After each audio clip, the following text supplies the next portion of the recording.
Hello everybody, welcome back to the show. Today's episode I want to continue making some more machinery that will run off of LV electrical power. And the first one that I want to make is called the Lathe. And that will require these items here. And we'll see if I can remember this recipe when I get over to a crafting table. So I know this goes like this. And of course I've already forgotten it, but that's kind of to be expected, I think. We'll try something like this. Boop, boop, boop. Nope, that's not it. What did I do wrong? Oh, this goes here. I was really close.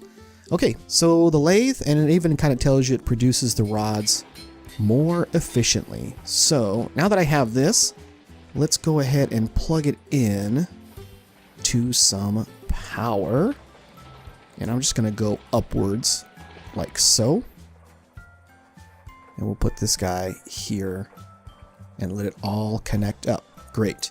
So now this is the lathe. Now what the lathe does, as it says, it makes rods. So we'll take, for example, an iron ingot. Now if you recall, the way I've had to make rods up to this point is with a file and an iron ingot. That gives me one iron rod. Now with this machine, what will happen is when I put this through here, it's kind of slow. I'm going to grab another piece of iron real quick. But when this gets done, it's a little bit slower than some of the other machines, but it's not too bad. I will get an iron rod and two small pile of iron dust. Okay, and that's essentially half of an iron ingot.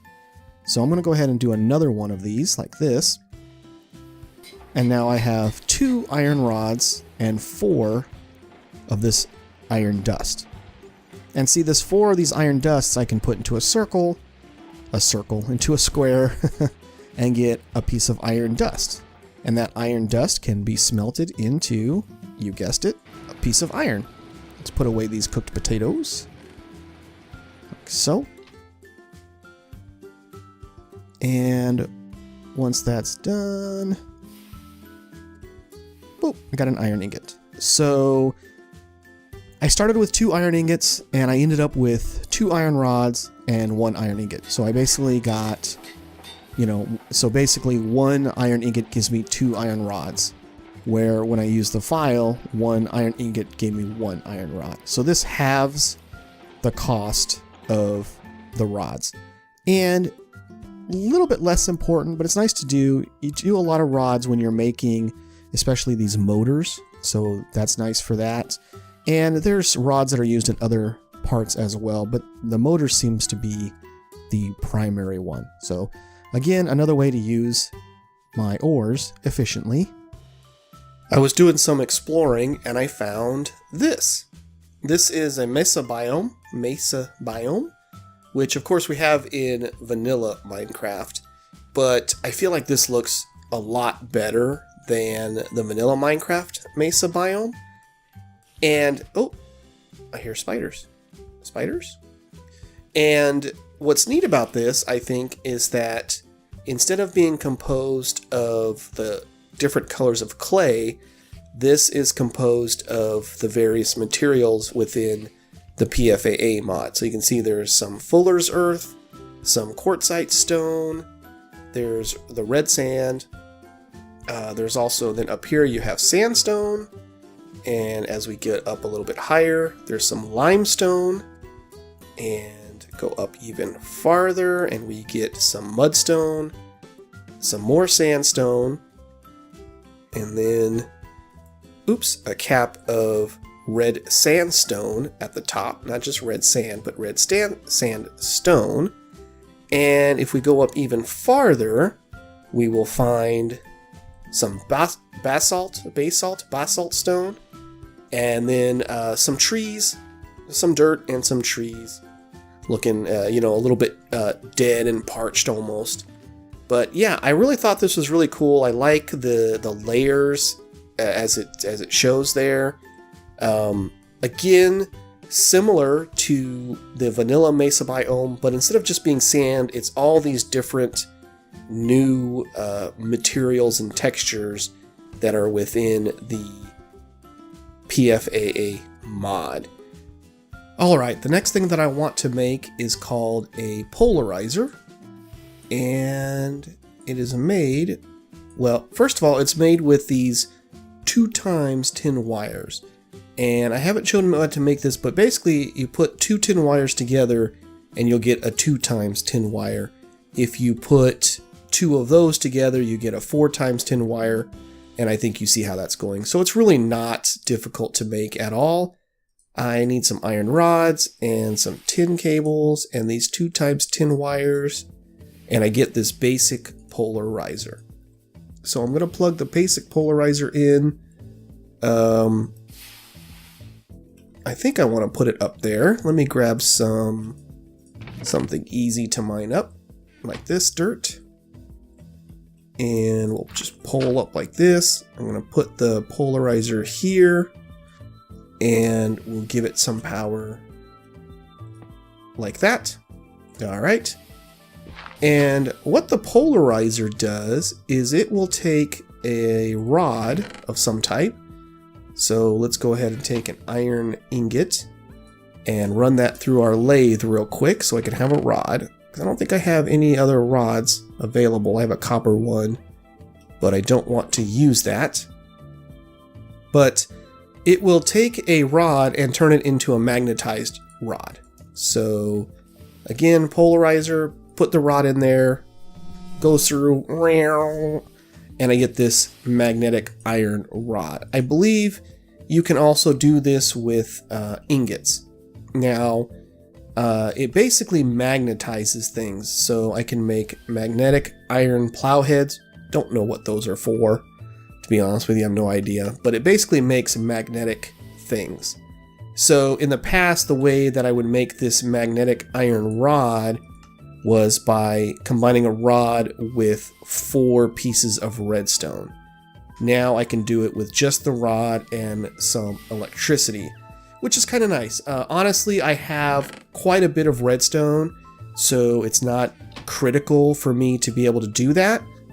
And it's also one of the reasons why I saved this machine for really late, because I wasn't too concerned about the redstone usage. And primarily these magnetic rods are used in the formation of electric motors.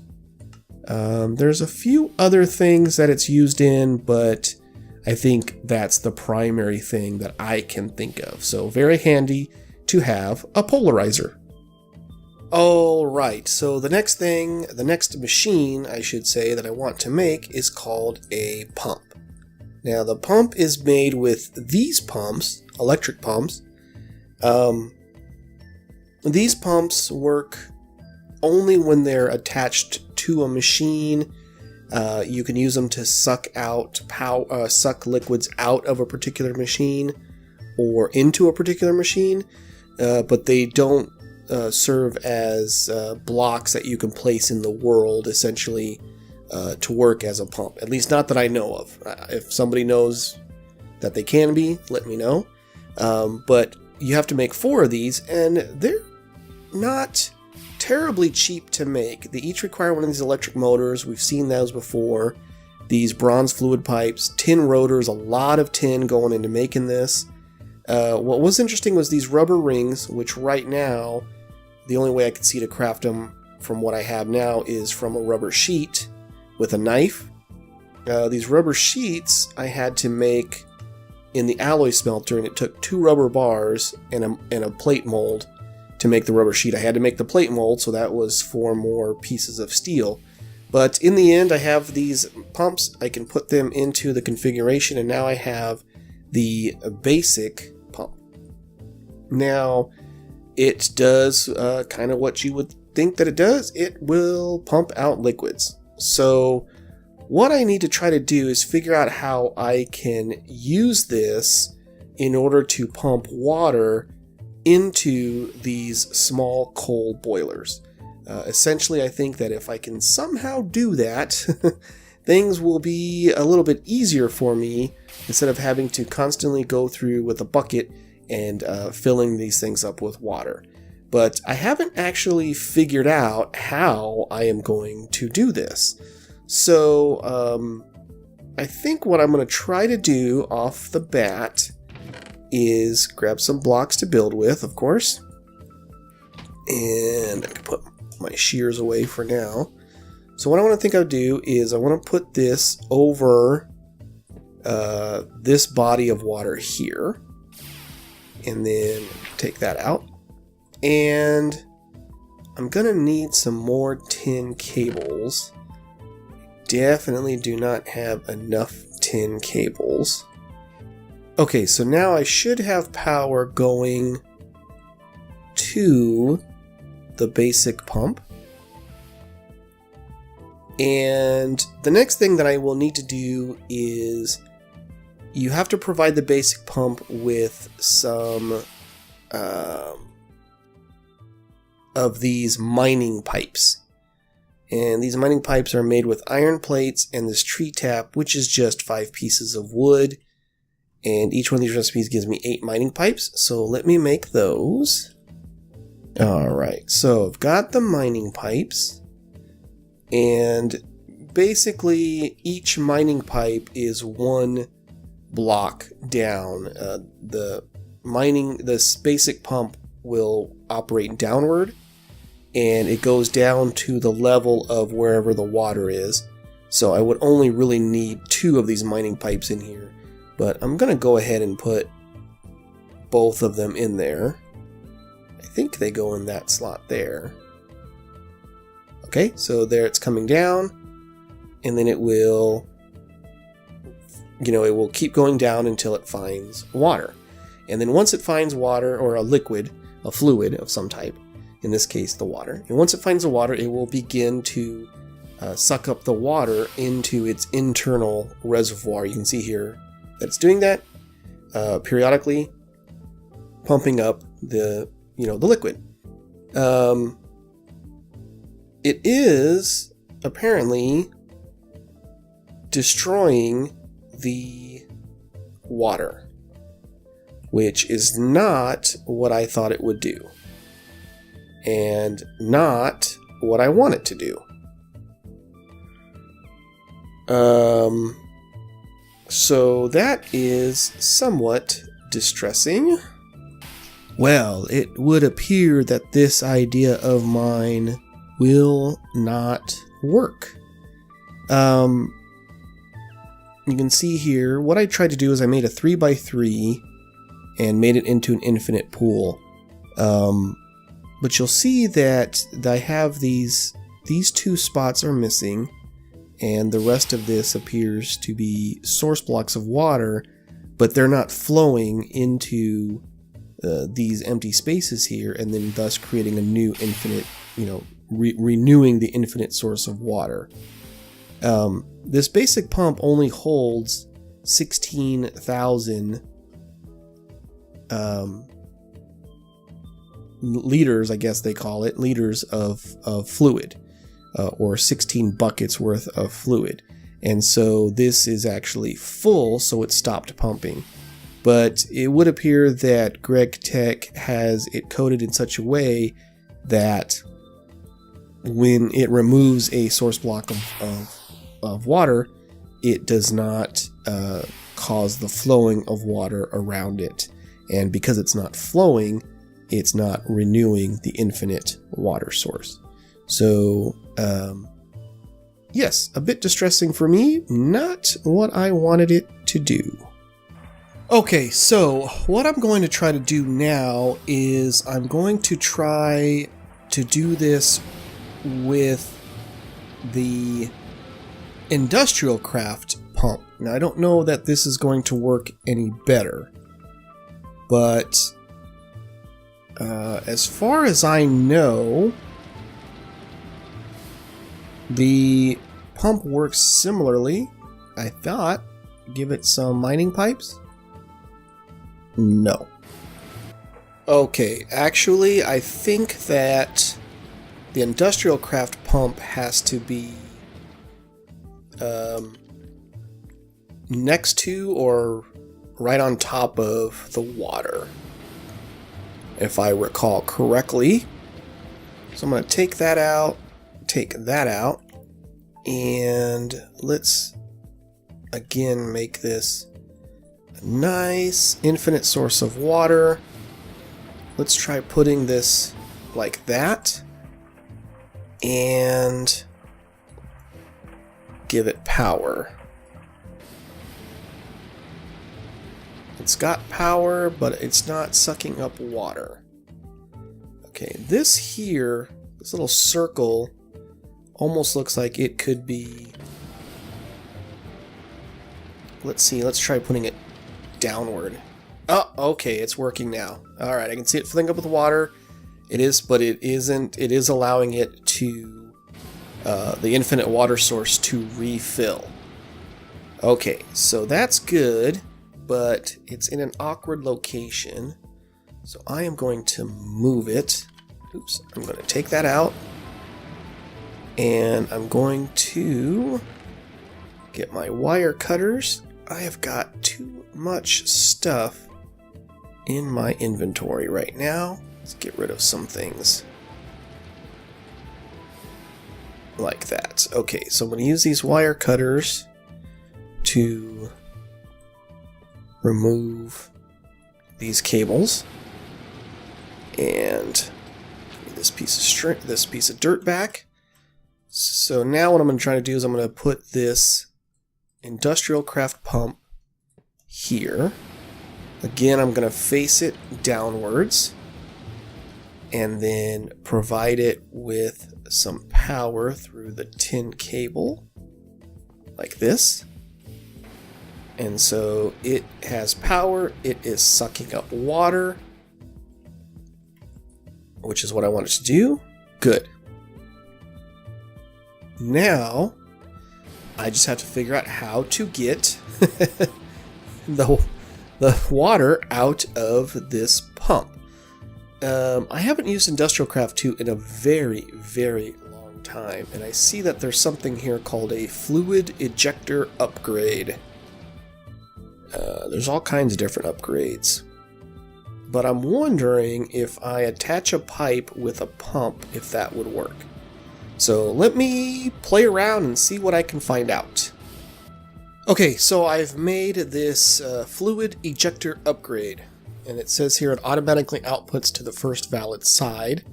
Again, I'm not sure what that means. I've never had to make this or use this before. Not a terribly complicated recipe. Some tin plates and this electric motor from Industrial Craft. Not at all like the motors in GregTech. Iron, tin casings, coils, which are a bunch of copper wires around iron. So iron, copper, and tin makes this fluid ejector upgrade. So, I'm going to go over here now to the pump. And I feel like the upgrades go here. Like this. So, I would assume now that that means it's ejecting. I'm going to take that off. Oops.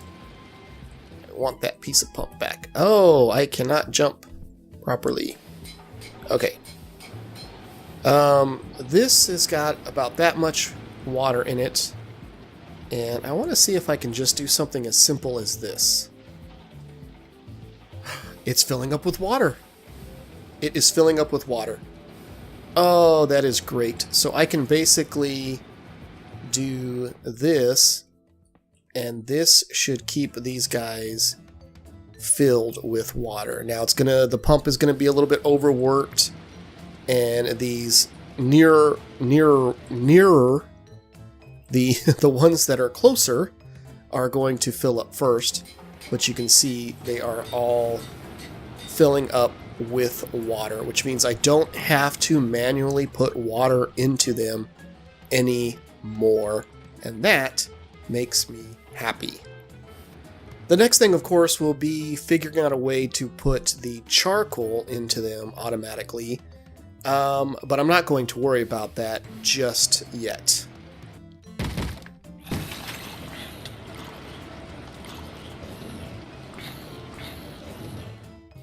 In the last episode, I mentioned having troubles finding any cobalt, and a few of you, more than a few of you, said I could get cobalt by processing chalcopyrite or copper ore, and I said I couldn't do that with the PFAA versions of the chalcopyrite and copper ore. So I believe that I'm wrong on on what I said. And I'll show you what I mean by that. If you look at chalcopyrite ore, there's the GregTech version, and then there is the PFAA version. Now, both of these, when you macerate them, gives you this crushed chalcopyrite ore, and if you take that and put it through a thermal centrifuge, you would get some cobalt.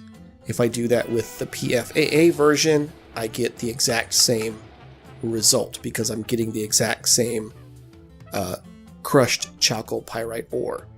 Where I was confused is that with GregTech, if I look at uses for this chalcopyrite ore, I can find something called an ore byproduct list, and it shows that cobalt is something that is obtainable from this chalcopyrite ore. When I did that with the chalcopyrite ore from PFAA, I don't get that ore byproduct listing, and I believe that's where I got confused. Similarly, if I look at cobalt dust and go through to the ore byproduct list, it shows me I can get it from cobaltite ore, nickel ore, copper ore, chalcopyrite ore, the GregTech version, pendlantite, the GregTech version, and yellow limonite, the GregTech version. And so that, I believe, was my confusion. So I can get cobalt ore from processing the chalcopyrite ore. I just was looking at the wrong thing. So that'll teach me to look a little more carefully. Anyway, I think that's going to do it for this episode. As always, if you have any questions or comments, hints, tips, tricks, criticisms, ideas, anything like that, please leave them for me in the comment section down below. I do enjoy reading those. I do like your feedback, and as I've said before, you guys do help me out, pointing out things that I miss, giving me good ideas, and I really, really appreciate that. Thank you so much for joining me, and I will see you next time.